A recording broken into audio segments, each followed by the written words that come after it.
का मतलब है आगे बढ़ना, सम्यक क्रांति क्रमगतौ, जो सम्यक क्रांति करे उसे संक्रांति कहा जाता है। तो हर महीने की 12 तारीख से लेके 12, 13, 14, 15 तारीख के बीच में संक्रांति आती है। लेकिन इस महीने में बिना संक्रांति का ये महीना है, इसमें सूर्य भगवान किसी राशि में नहीं जाते, कोई संक्रांति नहीं होती, इसलिए इसका नाम अधिक मास रखा गया, क्योंकि ये अधिक है। ये इसका नियम भी है, अमावस्या से लेकर के और अमावस्या पर्यंत सूर्य भगवान की संक्रांति ना हो तो उस महीने को अधिक मास कहा जाता है। अब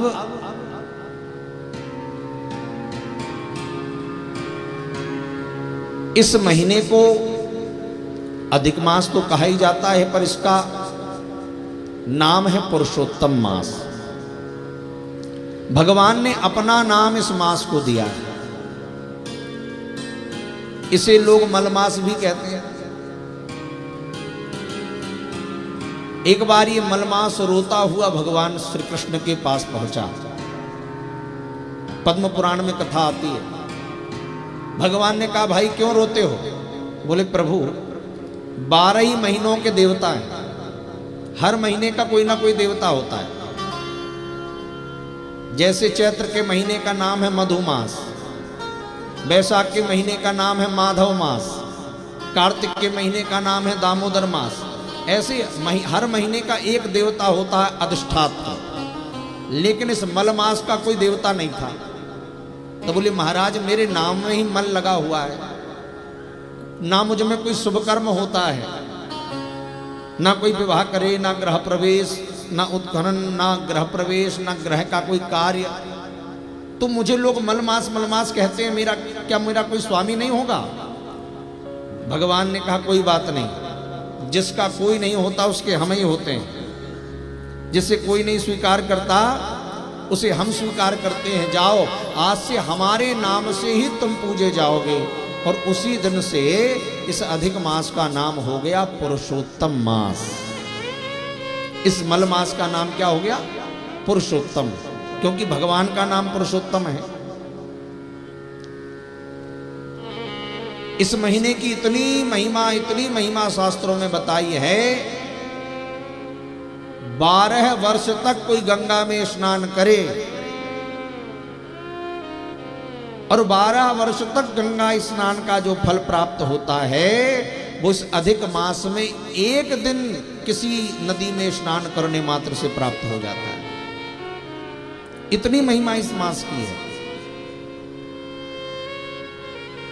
भगवान श्री कृष्ण ने खुद कहा है, अहमेव यथा लोकम प्रतितम पुरुषोत्तमाः यथा यमपि लोकेषु प्रत्युतः पुरुषोत्तमः। मेरे ही नाम से तुम जाने जाओगे, दुनिया तुम्हें पुरुषोत्तम कहेगी। इस मास में कितने काम नहीं होते? अज्ञाधेयं प्रतिष्ठां च यज्ञोदान व्रतानि च वेद व्रत ब्रसोत्सर्ग चूड़ाकरण मेखला। इस महीने में विवाह नहीं होना, यज्ञ नहीं होगा, देव प्रतिष्ठा नहीं होगी, चूड़ाकरण नहीं होगा, चूड़ाकरण यानी मुंडन संस्कार नहीं होगा, गृह प्रवेश नहीं होगा, व्रतोत्सर्ग नहीं होगा, भूमि पूजन भूमि ग्रहण नहीं होगा, वाहन नहीं आएंगे। तो होगा क्या महाराज इस महीने में जब ये कुछ नहीं होगा?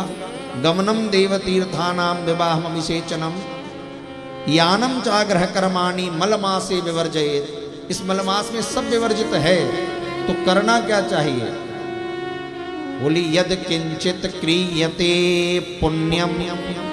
आहा, यद किंचित, इस महीने में इतना सा भी कोई पुण्य कर ले।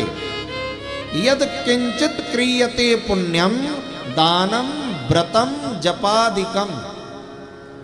ज्यादा ना बने इस महीने में किंचित कोई जप कर ले, थोड़ा दान कर दे, कोई व्रत कर ले, तो मल्लमासे मुनि श्रेष्ठ तत्सर्वम कोटि गुणम भवे,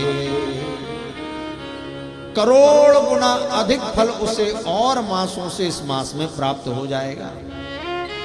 किंचित मात्र भी इस महीने में जप करे, दान करे।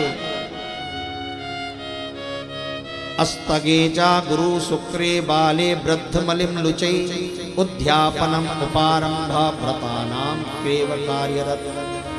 इस महीने में नया कार्य नहीं करना चाहिए, नए व्रत भी नहीं करने चाहिए। जो व्रत करते आ रहे हों उन्हीं को करना भी चाहिए। इस माह में उद्यापन इत्यादि नहीं करना चाहिए। लेकिन जितना बने उतना भगवान का नाम संकीर्तन, पुरुषोत्तम मासेसु सर्व पाप प्रणाशनम, सारे पाप मिटा देता है। इतना लिखा है महाराज, जितनी महिमा कार्तिक के महीने की है, माघ के महीने की है, वैशाख के महीने की है, श्रावण के महीने की है, उससे 1000 गुना अधिक महिमा इस अधिक मास की। पुरुषोत्तम मासस्य कलानाहंति षोडशी, और महीने इसकी 16वीं कला की भी बराबरी नहीं कर पाते। इतना पुण्य देने वाली ये कथा है। इस महीने में कुछ नियम लेना चाहिए। देखो आज पहले ही दिन है और पहले ही दिन आपको नियम बता दे रहे हैं। इस महीने में जितना नियम कर लोगे, और महीने में कुछ करो ना करो, पर इस महीने को खूब पुण्य करो, खूब भजन करो अपने जीवन का उद्धार करने के लिए। तो 14 नियम शास्त्रों में बताएं। पहला नियम, ब्रह्म मुहूर्त उत्थाय। इस महीने में ब्रह्म मुहूर्त में उठना चाहिए। ब्रह्म मुहूर्त जानते हैं?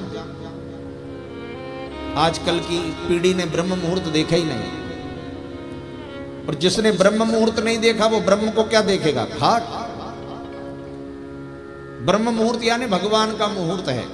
उस समय आप ध्यान करना, कभी माला जपना हो, भजन करना हो, और दोपहर में भजन करने बैठना, शाम को भजन करने बैठना, और किसी दिन रात में 4 बजे माला लेके आसन पर बैठना, और खुद पता करना कि ज्यादा मन कब लगा भगवान के भजन।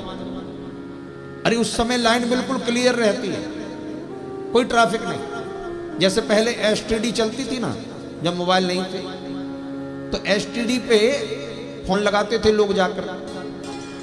तो जब शाम के समय कोई फोन लगाने जाए तो फोन लगता नहीं था, एंगेज आता था। दुकान वाला बोलता था भैया अभी लाइन व्यस्त चल रही है। तो क्या करें? बोले सुबह जल्दी आ जाना। क्यों? अरे बोले सुबह सुबह आओगे तो बिल्कुल साफ व्यवस्था मिलेगी, एक ही बार में फोन लग जाएगा। और ऐसे ही होता था, सुबह सुबह जल्दी जाके कोई फोन लगा दे तो सीधे नंबर लग जाता था। ऐसे ही भगवान का ब्रह्म मुहूर्त है। दिन भर जब तब भजन करोगे उसका फल तो मिलेगा, लेकिन ब्रह्म मुहूर्त में अगर फोन लगा दिया तो सीधा तार भगवान से जुड़ जाएगा। इसलिए ब्रह्म मुहूर्त में उठने का फल बताया। तो ब्रह्म मुहूर्त यानी 4 बजे से लेकर करीब 5:57 तक 4 बजे उठ जाइए इस महीने में। आज से ही संकल्प लेकर नियम निभा लो। अधिक मास में कम सो। पहला मुहूर्त है ब्रह्म मुहूर्त में उठ जाओ। दूसरा क्या करो इस महीने में? दूसरा नियम ले लो, इस महीने में अपने भजन की मात्रा बढ़ाओ। कई की? भोजन की नहीं, भजन की। अच्छा जी, भजन और भोजन दोनों एक से ही। भजन में भा में एक मात्रा लगा दो तो भोजन, और मात्रा हटा दो तो भजन। अच्छा कितनी बढ़िया बात है, भजन में कोई मात्रा ही नहीं है, भजन में कोई मात्रा नहीं, और भोजन में मात्रा लगी है। मतलब भोजन मात्रा से लो, अधिक लोगे गड़बड़ हो जाएगी। लेकिन भजन में कोई मात्रा नहीं, जितना लेना है लो, जितना करना है करो। इस महीने में भजन की मात्रा बढ़ाना मतलब जैसे आप, गुरुजी ने मंत्र दिया है, अब आप 1 माला जपते हैं, 2 माला जपते हैं, 10 माला जपते हैं, 20 माला, जितनी भी जपते हो, इस महीने में 10% बढ़ा देना, अधिक कर देना। अधिकस्य अधिकम फलम, ये दूसरा नियम है। जो भी करते हो आप, रामायण पढ़ते हो, 5 चौपाई पढ़ते थे तो 7 पढ़ना शुरू कर दो। इस महीने में भजन को बढ़ाओ, दूसरा नियम। तीसरा नियम, पुरुषोत्तम पाठ करना चाहिए इस पुरुषोत्तम माह में। पुरुषोत्तम पाठ श्रीमद् भगवत गीता का जो 15वां अध्याय है उसे पुरुषोत्तम योग कहा जाता है, उसका पाठ करें। वो ना बने तो श्रीमद् भागवत के 10वें स्कंद के 14वें अध्याय का पाठ करें, जहां ब्रह्मा जी ने भगवान की पुरुषोत्तम स्तुति गाई। या विष्णु सहस्त्र नाम का पाठ करें, गोपाल सहस्त्र नाम का पाठ करें, राम रक्षा स्तोत्र का पाठ, जो आपसे बनता हो उस पाठ को करो, पर इस माह में पुरुषोत्तम पाठ अवश्य करें। चौथा नियम, इस महीने में जितना हो गौ सेवा करिए। गौ माता की सेवा इस महीने में बहुत फल देती है। चाहे तो घर में गैया मैया हो तो कहना ही क्या है, घर में ना हो तो कहीं गौशाला में जाकर सेवा करो। 5वां नियम है, घर में आपके जितने सदस्य हैं, 4 सदस्य हैं जैसे, तो प्रतिदिन अधिक मास में एक व्यक्ति को भोजन अलग से कराइए। और इसमें नियम में यह भी लिखा है कि रोज नहीं करा पाओ तो महीने में एक दिन, किसी दिन 31 लोगों को करा दो। जरूरी नहीं कोई संत ही हो, ब्राह्मण हो, किसी को भी करा दो। हो सके तो हर दिन कराओ, ना हो सके तो एक दिन में 31 में। 6वां नियम है, प्रतिदिन अधिक मास में एक वस्तु का दान करो। एक वस्तु का दान प्रतिदिन, चाहे वो भोजन की वस्तु हो, चाहे किसी और चीज की वस्तु हो, हर दिन एक वस्तु का दान करिए। एक दिन में ना कर, हर दिन ना कर पाए तो महीने में एक दिन 31 वस्तु का दान कर दो। सब्जी कर दो, फल कर दो, दूध कर दो, जो तुमसे बने कपड़े कर दो, कई प्रकार के दान। 8वां नियम है, 7वां नियम है दीपदानम। जैसे कार्तिक के महीने में दीपदान का महत्व है ना, इस अधिक मास में दीपदान का उससे भी कई हजार गुना अधिक फल है। पूरे कार्तिक के महीने में दीपदान करने का फल अधिक मास में एक दीपदान करने मात्र से ही हो जाता है। इतने श्लोक लिखे हैं, कलानाहंति षोडशिम, कलानाहंति षोडशिम। दीपदान का इतना महत्व है, तुलसी जी के अर्चन का महत्व है। तो दीपदान करें अधिक मास में। घर में जैसे आप रोज 4 दिया लगाते हो, एक ठाकुर जी के पास, एक तुलसी जी में, एक इधर, तो एक दिया बढ़ा देना, रोज एक दिया बढ़ा के लगाओ। और नहीं तो फिर एक ही दिन में 31 लगाओ। एक दिया अधिक मास के नाम का आज से ही शुरू कर देना। 8वां नियम है, किसी पवित्र नदी में स्नान करो। अपन तो बड़े भाग्यशाली हैं, अपने को कहीं जाना ही नहीं है। पूरी दुनिया जहां आती है, नदियां भी जहां स्नान करने आती हैं, ऐसी भगवती रीवा के तट पर हम लोग रहते हैं। इसलिए इस माह में खूब नर्मदा मैया में स्नान करो।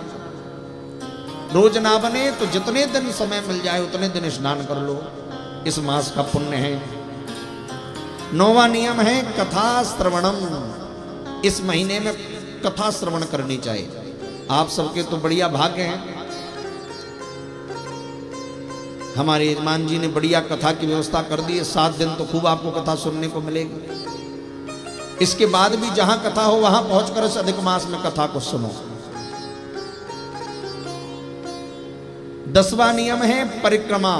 इस महीने में परिक्रमा करने का बड़ा महत्व। हो सके किसी, चाहे गोवर्धन परिक्रमा हो, कामतानाथ परिक्रमा हो, ना जा पाए तो अपने घर की तुलसी मैया की 4 परिक्रमा लगा लो, ठाकुर जी रखकर शालिग्राम जी की परिक्रमा लगा लो, किसी मंदिर की परिक्रमा लगा लो, पर परिक्रमा जरूर लगाओ। 11वां नियम है धाम वास। इस महीने में किसी धाम में वास करो। धाम वास का मतलब यह नहीं कि किसी धाम में गए और दौड़ते भागते वापस आ गए। उस धाम में एक रात्रि रुका जाए उसे धाम वास कहते। और ना जाते बने कहीं तो कोई बात नहीं, जहां भगवान की कथा होती है ना वहां सारे धाम आ जाते हैं। लिखा है सर्वाणि तीर्थानि वसंति तत्र यत्राचते दार कथा प्रसंगा। जहां भगवान की कथा कही जाती है वहां सारे तीर्थ और धाम आकर विराजमान हो जाते हैं। तो 3 घंटा का वास तो आपका यहां भी हो गया, तो ये भी धाम वास है।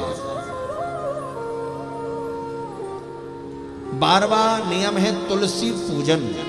इस महीने में तुलसी जी का खूब पूजन करना चाहिए। तुलसी जी की जड़ में जल डालना चाहिए। कहते तुलसी जी की जड़ में श्री हरि विराजमान रहते। तुलसी जी के ऊपर से जल नहीं चढ़ाना चाहिए कि लेके लोटा